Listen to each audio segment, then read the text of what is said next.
ये आकाशवाणी रायपुर है। प्रादेशिक समाचार बुलेटिन के साथ मैं विभाष कुमार झा।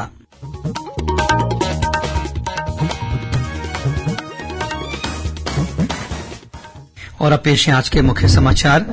केंद्रीय गृह मंत्री अमित शाह ने आज वीडियो कॉन्फ्रेंस के माध्यम से नवा रायपुर में राष्ट्रीय जांच एजेंसी एनआईए के आवासीय परिसर का किया उद्घाटन। मुख्यमंत्री ने आज रायपुर में प्रदेश के करीब 550 उत्कृष्ट खिलाड़ियों को प्रदान किए राज्य खेल अलंकरण। छत्तीसगढ़ से थल सेना में चुने गए 1300 से अधिक अग्निवीर सैनिकों को आज रायपुर में उप मुख्यमंत्री विजय शर्मा ने किया सम्मानित। और प्रदेश में सक्रिय द्रोणिका के कारण 16 से 19 मार्च तक कुछ स्थानों पर गरज चमक के साथ पड़ सकती हैं बौछारें। कहीं कहीं वज्रपात और ओलावृष्टि होने के भी आसार।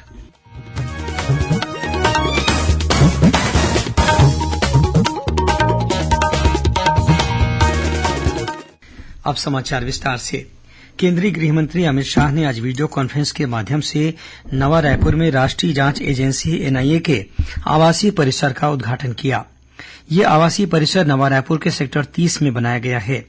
इस मौके पर श्री शाह ने आपराधिक कानूनों पर मार्गदर्शन के लिए बनाए गए मोबाइल ऐप संकलन का लोकार्पण भी किया। इस कार्यक्रम में एनआईए के छत्तीसगढ़ में पदस्थ अधिकारियों के साथ ही छत्तीसगढ़ के गृह विभाग के अधिकारी भी उपस्थित थे। मुख्यमंत्री विष्णुदेव साय ने आज राजधानी रायपुर के दीनदयाल उपाध्याय ऑडिटोरियम में प्रदेश के करीब 550 उत्कृष्ट खिलाड़ियों को राज्य खेल अलंकरण से सम्मानित किया। ये पुरस्कार वर्ष 2019-20 और 20-21 के लिए प्रदान किए गए। इनमें शहीद राजीव पांडे पुरस्कार के लिए 17 और शहीद कौशल यादव पुरस्कार के लिए 9 खिलाड़ियों को चुना गया। वहीं 3 खिलाड़ियों को वीर हनुमान सिंह पुरस्कार दिए गए। इसी तरह शहीद पंकज विक्रम सम्मान के लिए 43, शहीद विनोद चौबे सम्मान के लिए 10 तथा मुख्यमंत्री ट्रॉफी के लिए 51 खिलाड़ियों को चुना गया। कार्यक्रम की अध्यक्षता छत्तीसगढ़ विधानसभा के अध्यक्ष डॉक्टर रमन सिंह ने की। इस मौके पर सम्मानित खिलाड़ियों को बधाई देते हुए मुख्यमंत्री ने कहा कि पुरस्कार से खिलाड़ियों को प्रोत्साहन मिलता है। उन्होंने कहा कि प्रतिभाओं के निखरने से समाज भी निखरता है। जिन शहीदों के नाम पर खेल पुरस्कार दिए जाते हैं उन शहीदों के परिजनों को भी मुख्यमंत्री ने कार्यक्रम में सम्मानित किया। वहीं विधानसभा अध्यक्ष डॉक्टर सिंह ने उत्कृष्ट खिलाड़ियों को शुभकामनाएं देते हुए कहा कि प्रदेश में खेल के विकास के लिए अनुकूल वातावरण बनाने की दिशा में लगातार प्रयास किए जा रहे हैं। प्रदेश के खिलाड़ियों की राष्ट्रीय स्तर पर सफलता भी इस बात का प्रमाण है। प्रदेश के खेल और युवा कल्याण मंत्री टंकराम वर्मा ने कहा कि राज्य में अब तक पुरस्कार प्राप्त करने वाले 74 खिलाड़ियों को सरकारी नौकरी दी जा चुकी है। वहीं उत्कृष्ट खिलाड़ियों की घोषणा के लिए समिति का गठन भी किया गया है। समिति की अनुशंसा के आधार पर जल्द ही उत्कृष्ट खिलाड़ियों की घोषणा भी की जाएगी। कार्यक्रम में रायपुर क्षेत्र के जनप्रतिनिधि तथा विभिन्न खेल संगठनों के पदाधिकारी भी मौजूद थे। छत्तीसगढ़ से थल सेना में चुने गए अग्निवीर सैनिकों को आज राजधानी के शहीद स्मारक भवन में आयोजित समारोह में सम्मानित किया गया। वर्ष 2022 में राज्य से 434 युवाओं का चयन हुआ था। वहीं पिछले वर्ष राज्य के 870 युवा थल सेना में चुने गए थे। प्रदेश के उप मुख्यमंत्री और गृह मंत्री विजय शर्मा ने इन अग्निवीर सैनिकों को प्रशस्ति पत्र देकर सम्मानित किया। इस मौके पर उन्होंने कहा कि पिछले वर्ष राज्य के विभिन्न जिलों में करीब 11,500 युवाओं ने अग्निवीर सेना भर्ती के लिए पंजीयन कराया था। वहीं इस बार 13,000 से अधिक युवाओं ने पंजीयन कराया है। उन्होंने कहा कि प्रदेश में अग्निवीर सैनिकों के लिए राज्य सरकार द्वारा प्रशिक्षण कार्यक्रम चलाए गए थे। इसका निश्चित रूप से अभ्यर्थियों को लाभ मिला है। इस मौके पर श्री शर्मा ने रोजगार ऐप का लोकार्पण भी किया। इसके माध्यम से प्रदेश के बेरोजगार युवा अपने फोन के जरिए ही पंजीयन और नवीनीकरण कर सकेंगे। साथ ही उन्हें योग्यता के अनुसार उपलब्ध रोजगार की सूचना भी इसी मोबाइल ऐप के जरिए दी जाएगी। प्रदेश में सहकारिता के क्षेत्र में उत्कृष्ट कार्य करने वाली 5 सहकारी समितियों को अलग अलग वर्गों में राष्ट्रीय सहकारी विकास निगम द्वारा पुरस्कार से सम्मानित किया गया।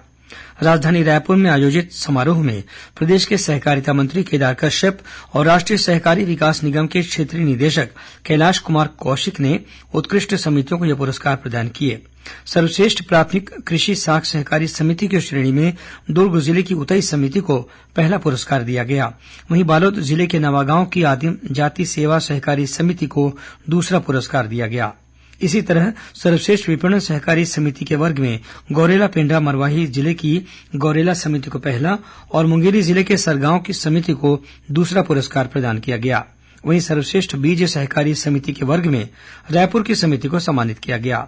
इस मौके पर सहकारिता मंत्री ने कहा कि सहकारिता के माध्यम से प्रदेश में कोदो, कुटकी और इमली जैसे उत्पादों की प्रसंस्करण इकाइयों को प्रोत्साहित करने की आवश्यकता है। इनके माध्यम से ग्रामीण क्षेत्रों में लोगों को रोजगार सहित आर्थिक आत्मनिर्भरता के लिए एक अच्छा माध्यम उपलब्ध कराया जा सकता है। प्रदेश के स्वास्थ्य मंत्री श्याम बिहारी जायसवाल ने कहा है कि संविदा स्वास्थ्य कर्मचारियों को 27% वेतन वृद्धि का लाभ निश्चित रूप से दिया जाएगा। उन्होंने छत्तीसगढ़ राष्ट्रीय स्वास्थ्य मिशन कर्मचारी संघ के पदाधिकारियों से मुलाकात के दौरान यह आश्वासन दिया। स्वास्थ्य मंत्री ने राष्ट्रीय स्वास्थ्य मिशन एनएचएम के प्रबंध संचालक को अन्य राज्यों में हुए नियमितीकरण का अध्ययन करने के निर्देश भी दिए। प्रादेशिक समाचार आप आकाशवाणी रायपुर से सुन रहे हैं। समाचार आगे भी जारी रहेगा, लेकिन पहले सुनिए यह संदेश। बचपन से अब तक मेरी माटी ने दुलारा, आज मुझको है मेरे देश ने पुकारा। चल पड़े हैं हम सबके कदम, बदलने भाग्य देश का निकल पड़े हैं हम। आज चल पड़े हैं हम सबके कदम, बदलने भाग्य देश का निकल पड़े हैं हम।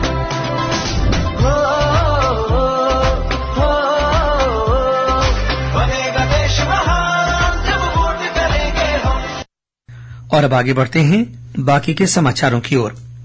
मुख्यमंत्री विष्णुदेव साय ने आज मोहला मानपुर जिले के मुख्यालय मोहला में विकसित भारत विकसित छत्तीसगढ़ कार्यक्रम के तहत करीब 47 करोड़ रुपए के विभिन्न विकास कार्यों का शिलान्यास और लोकार्पण किया।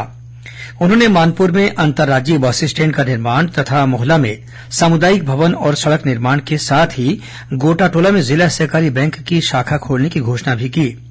इस मौके पर श्री साय ने वीडियो कॉन्फ्रेंस के माध्यम से जिले की विभिन्न ग्राम पंचायतों में सरपंचों और ग्रामीणों से बातचीत की और उनका हालचाल पूछा। उन्होंने ग्रामीणों से महतारी वंदन योजना और जल जीवन मिशन सहित विभिन्न योजनाओं के विषय में जानकारी भी ली। उप मुख्यमंत्री विजय शर्मा ने आज कवर्धा में मृतक साधराम यादव के परिजनों से मुलाकात की और उन्हें 20 लाख रुपए का चेक प्रदान किया। गौरतलब है कि कबीरधाम जिले के लालपुर इलाके में बीते दिनों साधराम यादव की हत्या हो गई थी। राज्य सरकार ने घटना की संवेदनशीलता को देखते हुए एनआईए से इसकी जांच कराने की घोषणा की है। केंद्रीय खेल और युवा कल्याण मंत्रालय और राज्य के उच्च शिक्षा विभाग द्वारा जांजगीर के टीसीएल कॉलेज में युवा संवाद कार्यक्रम का आयोजन किया गया। कार्यक्रम में जांजगीर सहित अन्य स्थानों के 5 महाविद्यालयों के विद्यार्थियों ने वर्ष 2047 तक भारत को विकसित राष्ट्र बनाने के विषय पर अपने विचार व्यक्त किए। संवाद कार्यक्रम में पहले 3 स्थान पर रहने वाले विद्यार्थियों को पुरस्कार से सम्मानित भी किया गया। भिलाई इस्पात संयंत्र के कोक 1 में लगे अमोनिया स्ट्रिपिंग टावर में कल देर रात आग लग गई। घटना की सूचना मिलते ही संयंत्र के वरिष्ठ अधिकारी मौके पर पहुंच गए थे। अग्निशमन दल ने लगभग 1.5 घंटे के परिश्रम के बाद आग पर काबू पा लिया। अधिकारियों ने बताया कि आग लगने से संयंत्र के भीतर उपकरणों को हुए नुकसान का आकलन किया जा रहा है। इस घटना में कोई जनहानि नहीं हुई है। होली त्योहार को देखते हुए रेलवे द्वारा सिकंदराबाद से दरभंगा तक एक फेरे के लिए होली स्पेशल ट्रेन चलाने का निर्णय लिया गया है। यह ट्रेन सिकंदराबाद से 26 मार्च को शाम 7 बजे रवाना होकर अगले दिन सुबह 9:30 बजे दुर्ग पहुंचेगी। यहां से रायपुर बिलासपुर होते हुए 28 मार्च को सुबह 10 बजे दरभंगा पहुंचेगी। वहीं दरभंगा से यह ट्रेन 28 मार्च को सुबह 11:30 बजे रवाना होकर रायपुर दुर्ग होते हुए 30 मार्च के सुबह करीब 5 बजे सिकंदराबाद पहुंचेगी। और अब पेश है मौसम का हाल।